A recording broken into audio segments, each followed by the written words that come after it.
इथं ज्या महिला आलेल्या आहेत, गरीब गरजू महिला आहेत जास्त करून, त्या महिलांना व्यवस्थितपणे त्यांनी इथं येऊन मार्गदर्शन दिलं असतं, पण त्या इथं उपस्थित नाही म्हणून त्या महिलांना पूर्णपणे माहिती नाही मिळणार. ज्या संस्थेचे आहेत त्यांच्याकडून तर मिळणारच आहे, पण त्यांनी जर व्यवस्थित इथं आणखीन जरा त्यात भर घातली असती तर त्या महिलांना आणि खूपच आनंद वाटला असता. त्यांना त्याच्यापेक्षाही जास्त माहिती मिळाली असती. त्या इथं आल्या नाहीत म्हणून आम्हाला इथल्या महिलांनाही आणि आमच्या शिरो स्टाफ काय करवीचा स्टाफ आहे त्यांनाही खूप वाईट वाटलं असणार आहे. ते जरी ज्या अधिकाऱ्यांना इथं आम्ही इन्व्हाइट केलं तर इथं बोलवलं होतं, त्या जरी आल्या असत्या, त्यांना जरी व्यवस्थित म्हणजे इथल्या ह्या महिलांना व्यवस्थित मार्गदर्शन केलं असतं तर त्या महिलांना आणखीन जरा इनपुट मिळाला असता. त्यातून आणखी थोड्या महिलांना पुढच्या वार्षिक सभा घेण्यासाठी त्यांना आणखीन वाव मिळाला असता.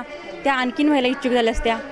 महिलांच्यावर जे अन्याय अत्याचार चालू आहेत त्याच्यावरती महिलांना जरी व्यवस्थित मार्गदर्शन केलं असतं त्यांनी तर त्या महिलांना त्यांना काहीतरी त्यातून फायदा झाला असता.